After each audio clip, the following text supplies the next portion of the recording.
丁主任，那文将军似乎已经出了城，往南去了。很好。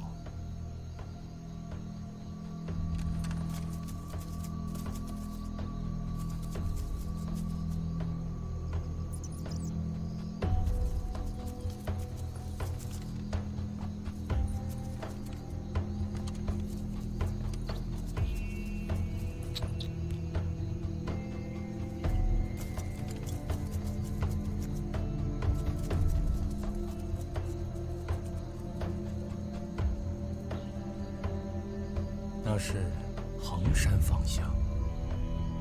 走。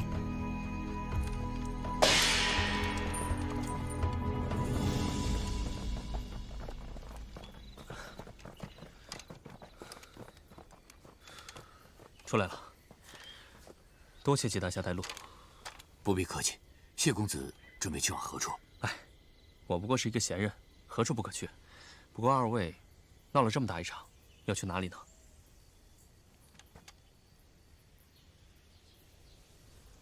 你们要是有意，都可以跟我回48寨。你这是在邀请我吗？是啊，你去不去？倒是那小白脸有点问题，带着麻烦，弄死也不成。难不成就地放生吗？我呸！哎，你仗着你是南刀的后人，你就这么大言不惭啊？ 要是没你外祖父，你连狗屁都不是。你们南刀北刀加起来，是我山川剑的对手吗？哎，少说两句。来啊，让我看看你嘴里的山川剑。行啊，来啊，来啊！阿飞，别跟他一般见识。你放心吧，他呀，怕是连山川剑的一招半式也使不出来。我呢，虽然不如我娘和外祖父，但至少我不会卖祖求荣，给别人当狗。 臭丫头，你要是再这么猖狂，信不信我撕烂了你？青龙主来了。你不说那文将军靠谱吗？怎么那帮敲锣打鼓的这么快就追来了？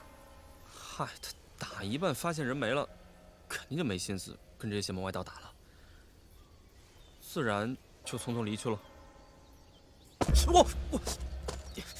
你踩我干什么？关我什么事儿啊？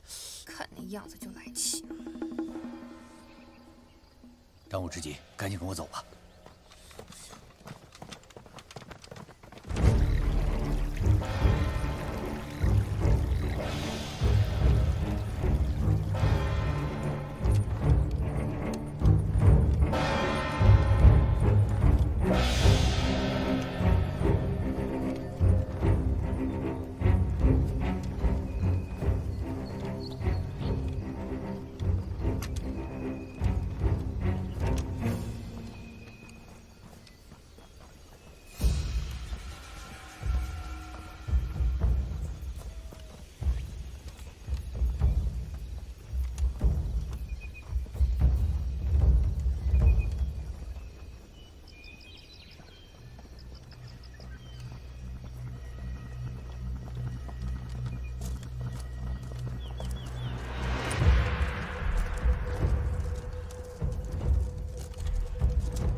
这里地处偏僻，我相信应该已经甩了他们了。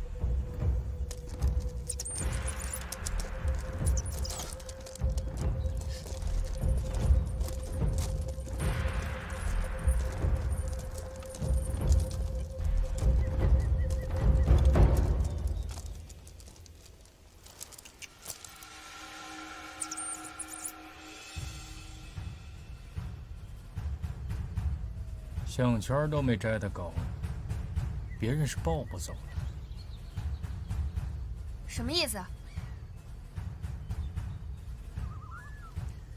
我们每日服食一种丹药，身上有味儿，人是闻不到的，只有他手里那只寻香术才能闻得出来。就算我跑到天涯海角，他都能找得到。你有话不早说，非得这时候才说。既然你不及时说，那你就闭嘴吧。把我们家的狗还给我，本座赏你们一个全尸。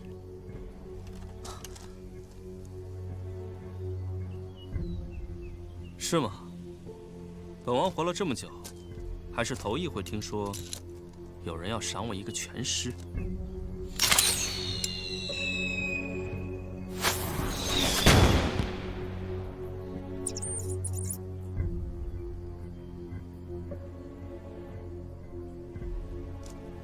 本王刚开始还有点不信，不过看青龙主这不打自招的阵仗，看来那件事儿是真的。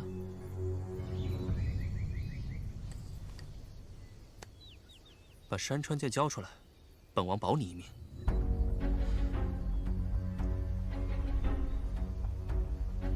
你说你一个青龙主座下的狗，死也变死了，丢也变丢了。青龙主为何追了你这么久？这是青龙主的作风吗？哼，少侠，你自己前后编了那些瞎话，哪一句对得上？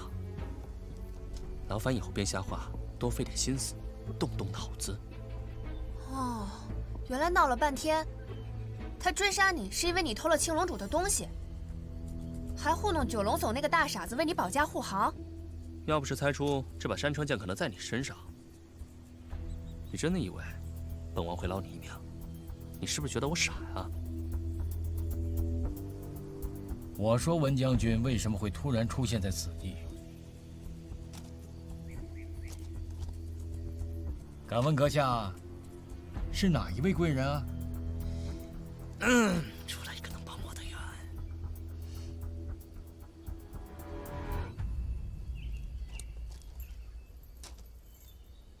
我家君上乃是皇室血脉，不错，我的身份高贵，所以文玉要一直保护着我。但是我又不喜欢别人跟着，所以他们为了我的安危，就给了我把少剑。这少剑一放，不管我在哪儿，他们都会来保护我。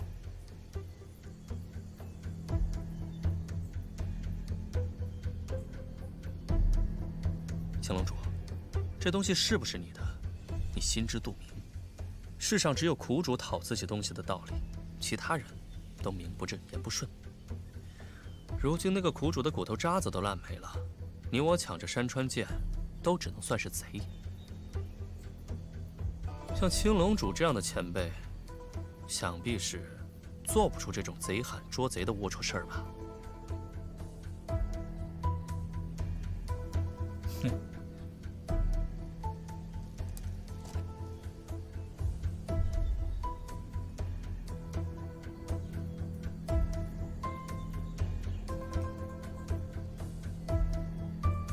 走吧，多亏有西皇子在。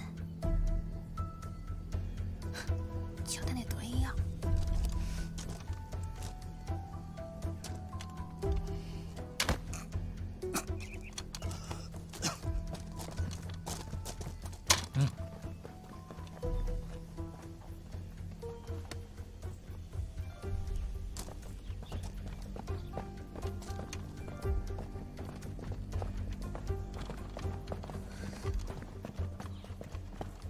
这般可行？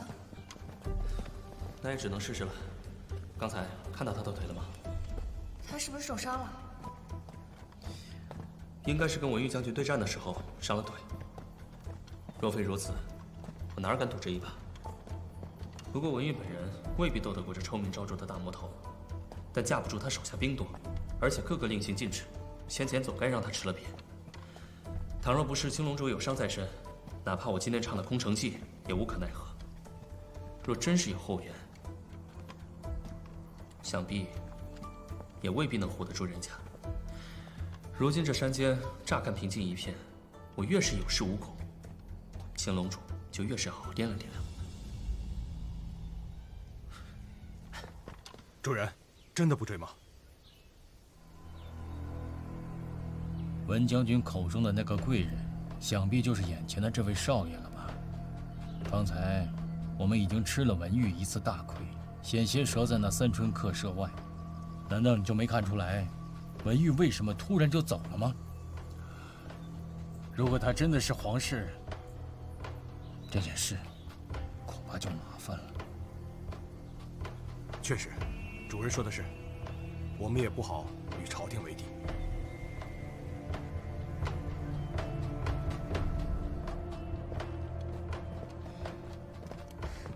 这丘龙主会跟来吗？你猜？现在这么严肃，你还能开玩笑？我的谎话应该撑不了太久，我们还是先找地方躲起来吧。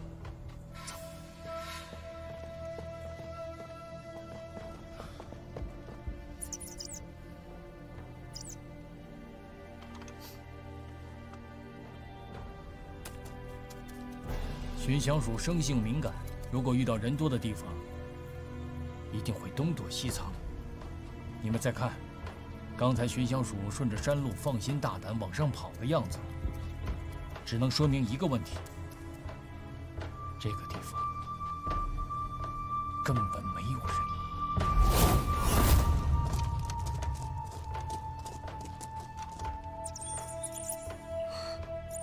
不好，露馅了，快跑！走。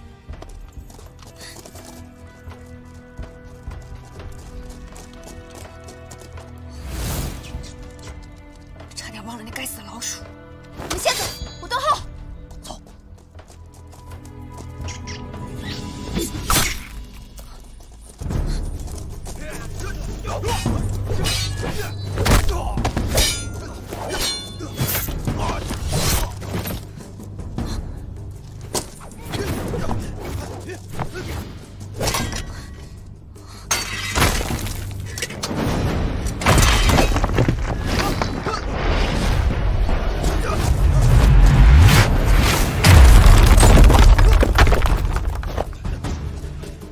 给我追！阿斐呢？周姑娘留下来断后了。他断什么后啊？这分明是断我的后嘛！徐大侠，这样，你先带吴小姐走，我去找阿斐。好，稍后跟你们会合。若是半个时辰后还没有见到我们的话，我带他们俩先进入衡山密道，然后我再送吴小姐去48寨。好，多谢。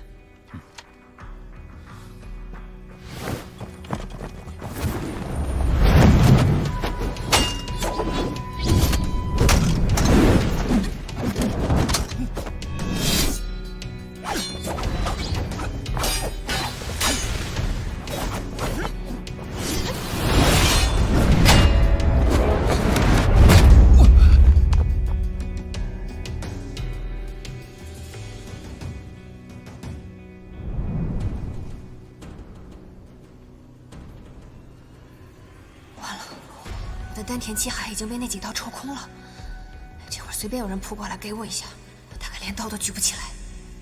罢了，也只能学幸运那厮唬唬人了。司小山是吧？我看你这水平，还不如穆小乔呢。你们到底是什么人？你猜？我猜你这个臭丫头是想找死！哼！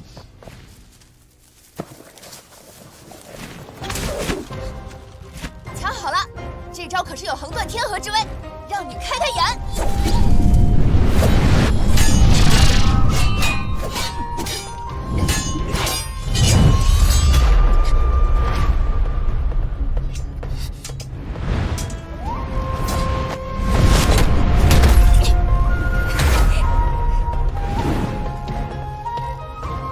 给我追！李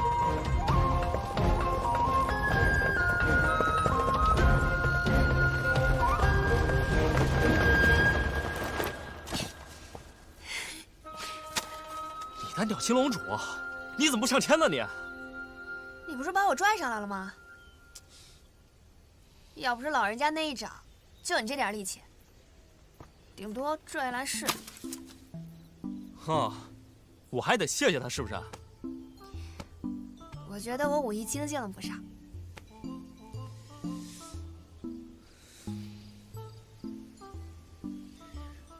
笑什么笑啊？这货全身透着古怪，我却依然能无端的信任他，是不是占了脸的便宜？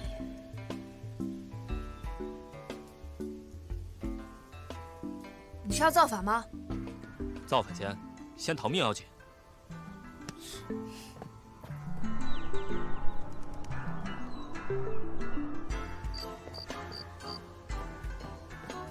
你找什么呢？密道应该就在这附近了，非常隐蔽，挺难找的。阿飞，阿飞，这边这边。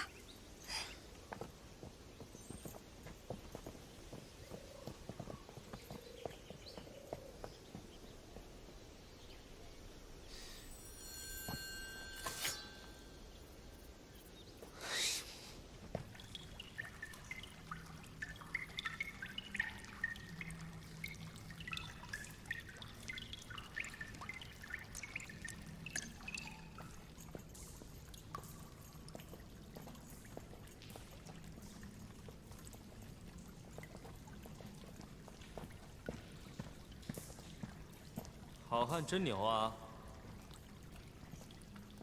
哎，刀呢？啊？要你管？手无寸铁还敢跟青龙主继续纠缠，你可……哎，虽然不是刀，但是我也没别的了，凑合用吧。你哪来这玩意儿？拿来壮胆吗？我刚才捡的。不是我说你自己私下里挤兑自己人，怎么这么机灵啊？哎，这位英雄，咱能不能别以后一到关键时刻就想着动手解决一切啊？阿飞，你们别争了。你以后可不可以别这么莽撞啦？啊？我们都很担心你的。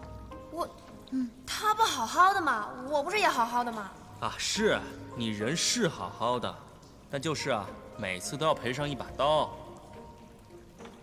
哎，等我回去啊，准给你做一个特制的杯下，7、8个插口，插满排一圈。等你出了门呢，插上个7、8把大砍刀，准跟开瓶似的，又好看又方便，省得你不够用。你回哪儿去啊？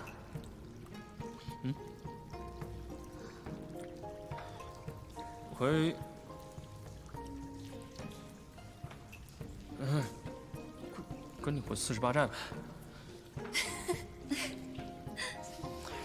走了啦，阿飞，快点走啦。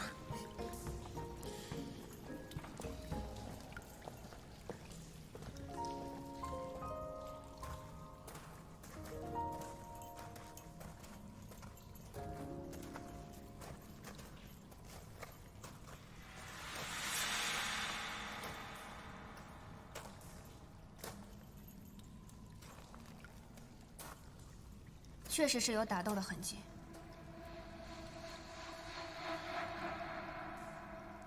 我看青龙主啊，多半伤得不轻，我们可以先在里面避一避，他也不会逗留太久。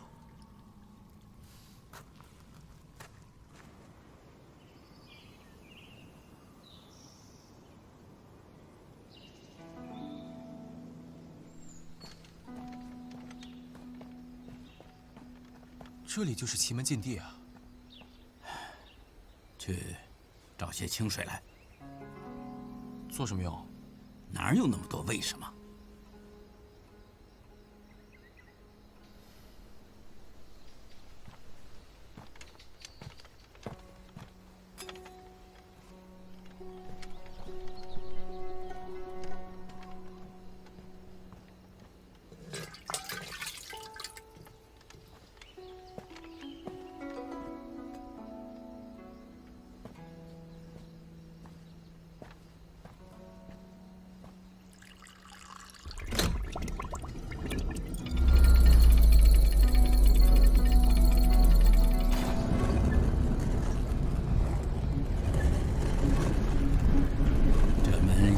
机关的，无论内外，得把那小水碗灌满了水才成。这么厉害？来，跟我来。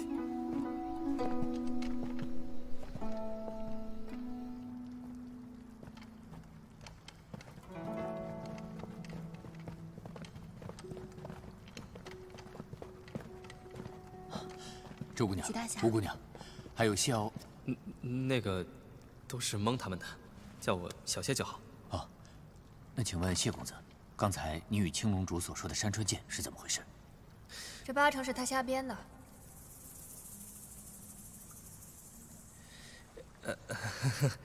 抱歉，那个确实是我瞎编的。不过我也听到过一些传闻，但是不知道真假。什么事？当年据说南刀被地煞追杀时，一路且战且退，几度怀疑自己跑不了的时候，做了一件很奇怪的事情，就是把自己的兵刃毁了。真有这事儿吗？我怎么没听我爹说过呢？这件事情啊，我也是百思不得其解。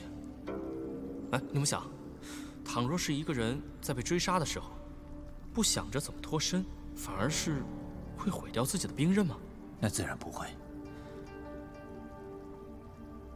后来将会有一些好事者编了一些捕风捉影的传说，说是有一种邪功，只要能拿到传说中武林名门的随身兵刃，便能获得他生前的成名绝技。这一看就是胡说八道，煞有介事的胡扯。可这齐大侠是个老实人，他应该相信了。齐大侠，你不必看我，我也就只是听说，但是我研究这些啊，特意去学了打铁铸剑。怎么会有这种事情？分明是无稽之谈。谢公子，你是要告诉我，当年青龙主算计殷前辈，就是因为听信了这种鬼话？这个，你恐怕就要去问殷公子了。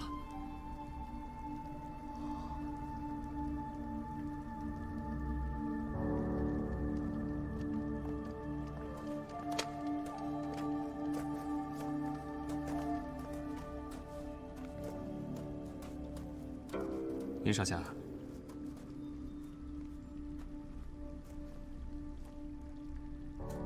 你现在可以说一说青龙主为什么一定要抓你回去了吧？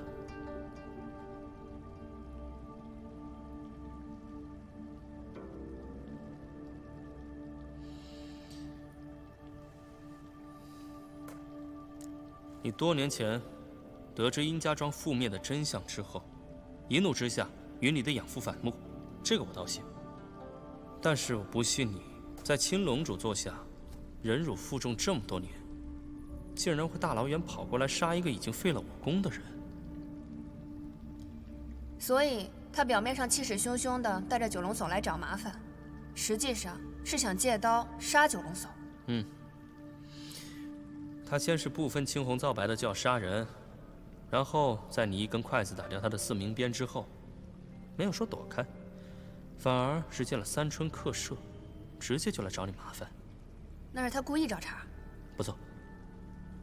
挑了事情之后，他又顺理成章的被你抓住，还嫌麻烦不够大，不断激化矛盾，叫你杀了九龙叟。怪不得这一路不要脸的跟着我，被抓了还不跑。后来青龙主赶来，跟文玉冲突上，他才趁乱跑了出来，还打算劫持吴姑娘。这样一来，他就能借上文玉之势了。虽然没有成功，但是也机缘巧合的跟我们跑了出来。周姑娘，你既然这么聪明，那你干嘛要问我？跟殷公子算无一策比起来，在下可就是个蠢人了。他已经不能拿刀了，你就没有想过，一整个客舍的人都杀不了九龙叟，那你怎么办？你这个野丫头，从哪儿来的这么好的运气啊？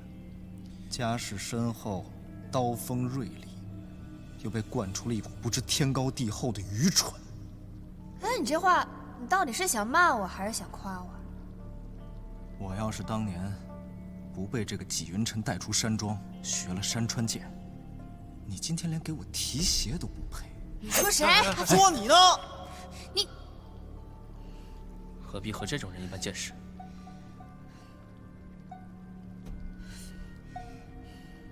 是也不会怎么样，大不了就是纪云辰跟一个客车的倒霉蛋儿都死在九龙锁手里罢了，又关我们什么事？所以，你只要随便找一个借口，说跟纪云辰有仇，身为邪魔歪道，跟北道后代有仇也是理所当然，九龙叟根本不会怀疑。倘若纪云辰就此折了，那九龙叟也只会沾沾自喜，因为他根本没有想到你姓殷，更不会想到你这次逃出来，根本就没有打算回去。人家可是大名鼎鼎的北刀传人，在江湖上消失了这么多年，这不还是活蹦乱跳的？以我对他的了解，他不择手段也要活下来，对不对啊，纪大侠？背信弃义的人我见多了，但是如今见到殷少侠，才知道狼眼也不是很白啊。谢公子刚才有句话说得好啊，那老魔头当年偷了我家的东西，那他就是贼。不管是山川剑也好，其他东西也罢，他都姓殷。我现在拿回了我家的东西，是不是理所应当？既然是理所应当，我为什么要告诉你们这些不相干的人？难道我要再招一群贼吗？行行，殷公子，好自为之吧。啊！你看什么看？滚！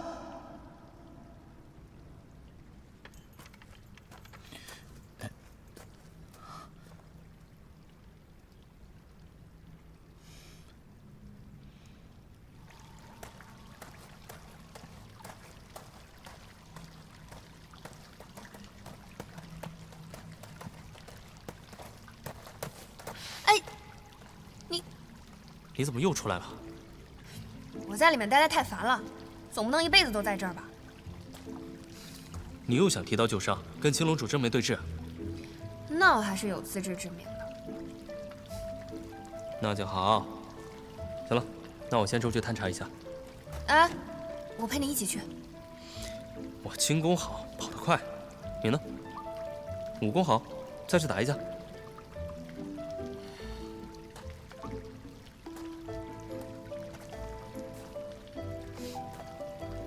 好了，先回去待着啊。嗯。松手！哎呀！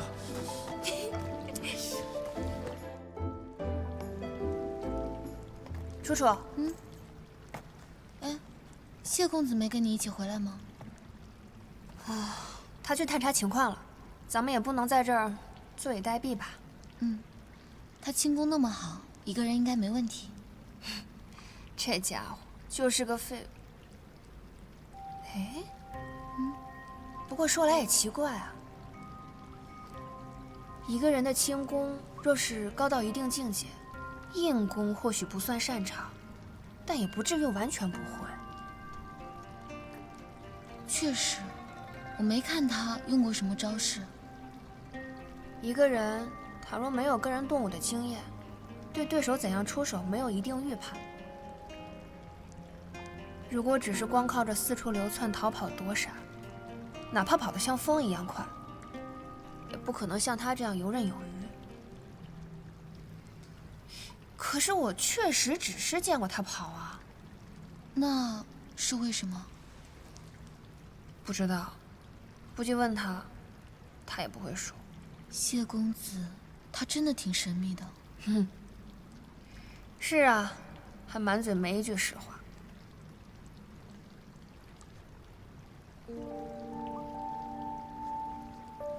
画什么呢？给你看看。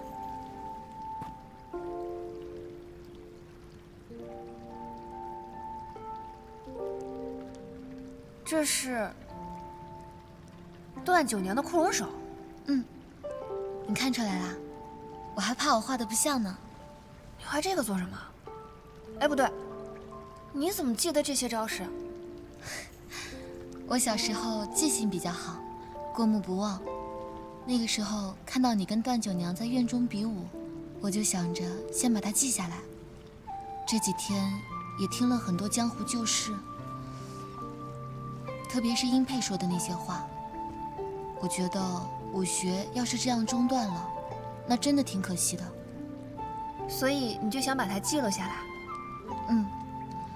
先凭我的能力吧，记一点是一点，说不定以后有什么武学奇才，能够从这些记录里面得到一些灵感，把武学传承再继续下去。做成典籍，确实可以流芳百世，为后人所学。楚楚，你这个想法真的不错。其实我也没想这么多，只可惜吧，就凭我一个人的能力，也只能到这儿了。我怕这段九娘的枯荣手会成为绝响。我对枯荣手的理解也只有皮毛而已。不过，我体内已经有枯荣真气了，你又把它记录了下来，那就说明段九娘的枯荣手并没有彻底的变成绝响。哎呀，只是怕我练不好，丢人。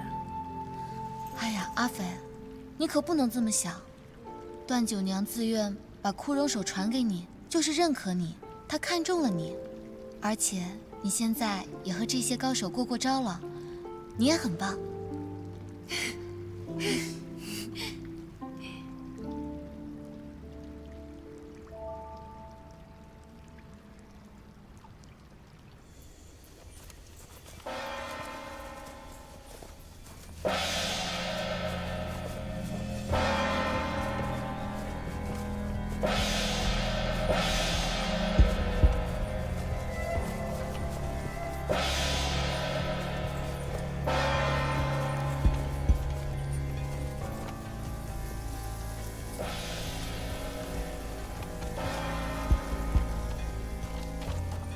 人呢？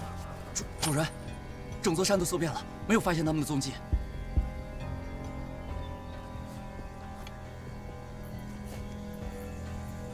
现在衡山脚下，他们一定躲进了密道。传令下去，转战衡山派就职。是。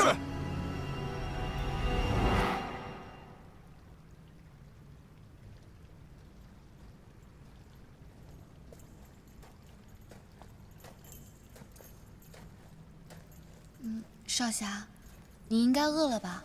要不要吃个果子？你干嘛对我这么好啊？我觉得你这一路也没怎么吃东西，体力会不支。你放心吧，这个没有毒的。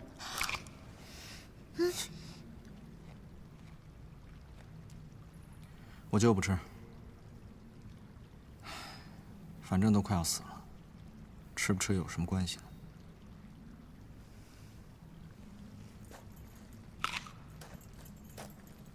哎，等一下，怎么了？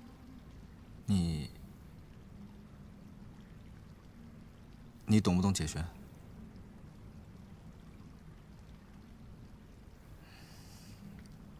走吧。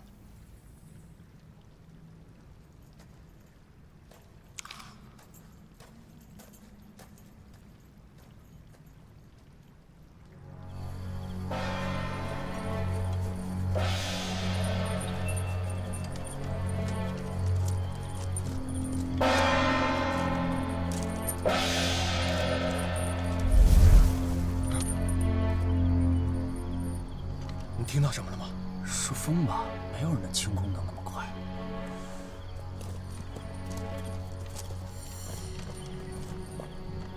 主人，还是没有找到。这都找了1天了，还没有找到，要你们何用？阿肥，查探怎么样了？这个密道四通八达，有很多机关，而且有很多分岔口。我们人在地下，本来就容易分不清东南西北，再加上我们没有地图，很容易就被困在这里。这怎么办呀？我不想一直在这洞里待着。没办法了，现在也只能先在这里避一避了。希望他们能快点离开这儿。周姑娘，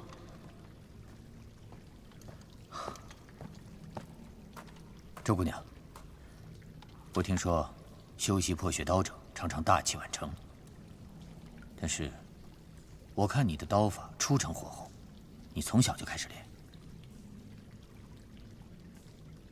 练几年了？我娘在我临出门的时候，娘说不要轻易透露底细。我不是从小学的，大概2、3年吧。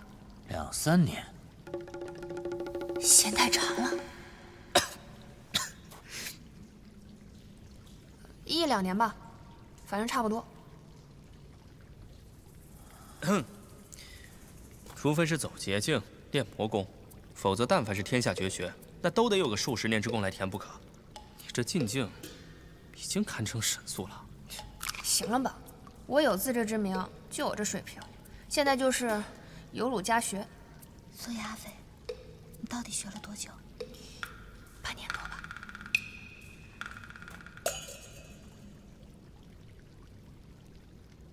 我体内还有窟窿真气，感觉正在渗透到每一世的破血道中。是啊，这一路上又几经生死，我们不怕死的周大侠被各路英雄又锤炼了一遍，也是难得的机遇啊！你偷听我说话，干嘛呢？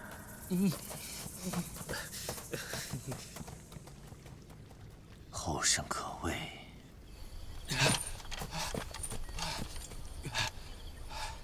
主人，入口在那边。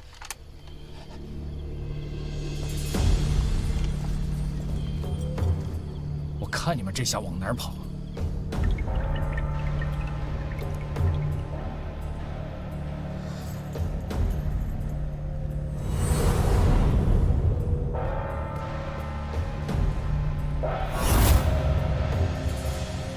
当年衡山派出逃之时，密道口故意不封，就是为了拖延追兵。若是没有熟悉密道之人引路，他们一时半刻应该找不到这儿来。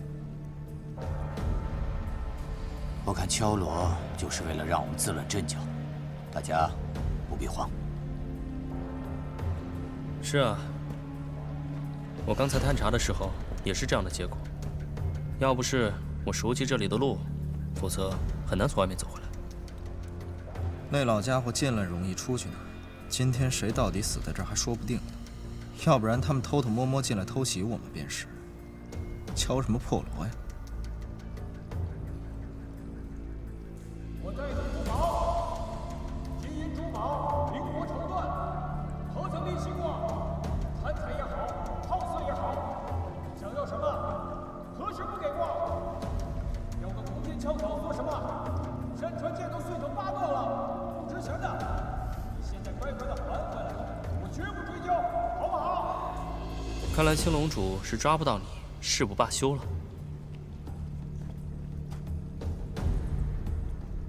20年前，他为了我父亲手里的这个宝物，不知道算计了多少人。如今，这东西落在了我的手里，是被他自己亲手养的狗偷走的。你告诉我，他能有什么好心情？莫非你这狗东西，还跟殷家有什么关系不成？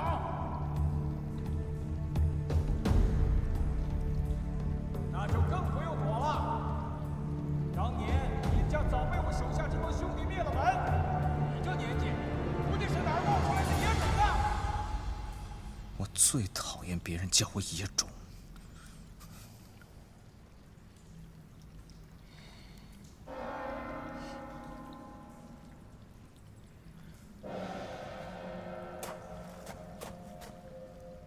不妙，我好像听人说，青龙主手下有一批敲锣人，他们都是瞎子，能在黑灯瞎火中靠3更锣的回音判断前面有什么。要是这样的话，那些胡同还有机关，他们根本就不用自己去探，就能及时退回来。恐怕这么一道，困不了他们多久了。齐大侠，要是这样的话，他们多久能找到我们？这倒不好估量。倘若真如你所说，恐怕很快就会找来了。哎，你干什么去啊？我先出去探一探，万一外面暂时安全的话，我们先撤出去比较好。你放心，48寨我都探得，衡山密道也不在话下。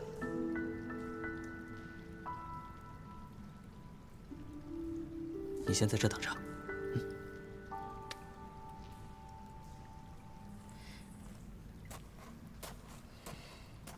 怎么老往外跑啊？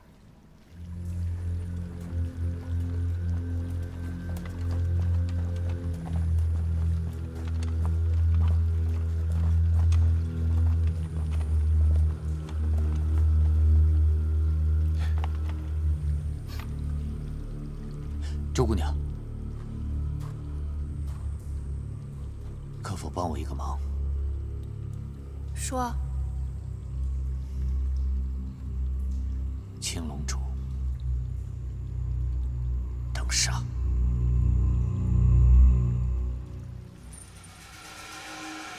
来者何人？躲躲闪闪的，算什么好汉？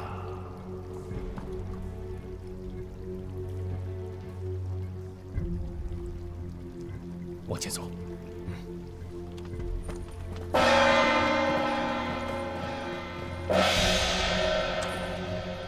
像你这样的女孩，若是换成别人来教，肯定会让你选择尖刺、长鞭这等省力机巧的兵刃，要不然，也会让你习得一手出神入化的暗器功夫。只要轻功过得去，也足以保命。真不知道你的长辈是怎么想的，竟然让你用刀，还偏偏传了破血刀给你。是，已经不止一个人说我筋骨不够粗壮，练刀事倍功半了。所以呢？那有没有人问过你，以你这样的出身和模样，即便是骄纵无能，也足以顺遂地过完这一生，让你不必在刀尖上舔血，四处颠沛流离。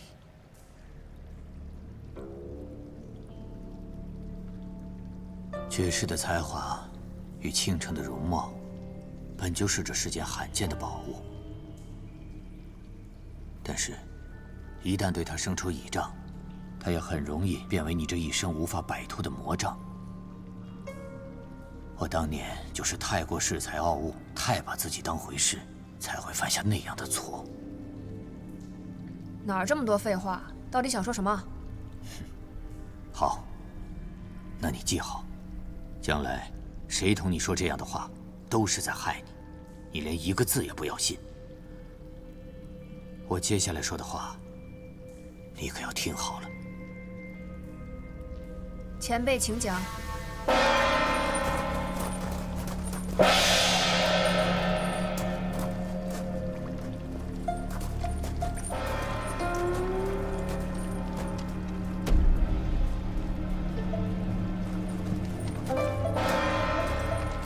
当年并称南北双刀，南刀极烈，北刀极险。又说断水缠丝乃杀人之刀，而破血乃宗师之刀。修习破血刀者，如同风雪夜独行，需心智极坚、毅力极大者，或能一窥门路。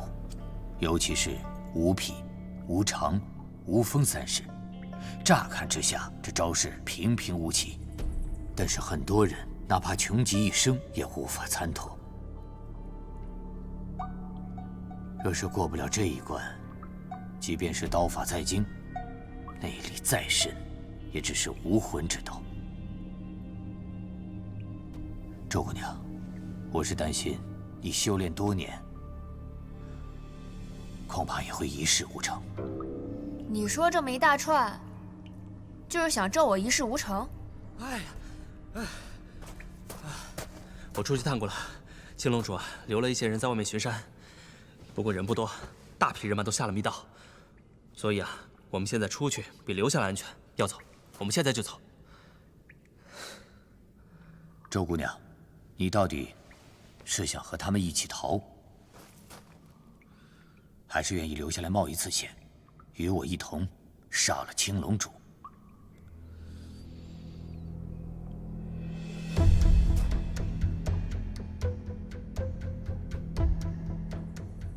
若是你愿意留下来，与我杀了青龙主，我可以将断水禅丝传给你。你只需要帮我拖住青龙主，剩下的我自有办法解决。不行！你让一个小姑娘替你升抗思想山的4位主人之一，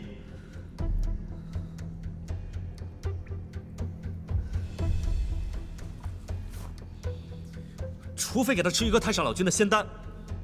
季大侠，不是晚辈无礼，而是是非宠辱都是过眼云烟，能忍一时又能怎样？20年前你就非要钻牛角尖，现在你还钻，你阿肥，那个小白脸的死活，我当然可以不管。你只需要帮我照顾好楚楚。你们先走。你，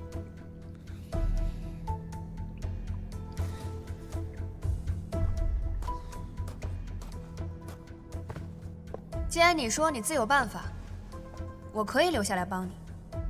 不过我的话你也听好了。我留下来，是为了对付那只大老鼠。至于别的，你不必教，我也不会学，更不会转投其他门派。南北双刀并行，我看在我外祖的份上，本不该对你不敬。但如今见识了你这样的前辈，少不得也要说一句：断水禅丝算什么东西了？是啊，断水禅丝，它不算什么东西。但不管如何，谢过姑娘了。我们先去把洞堵上吧。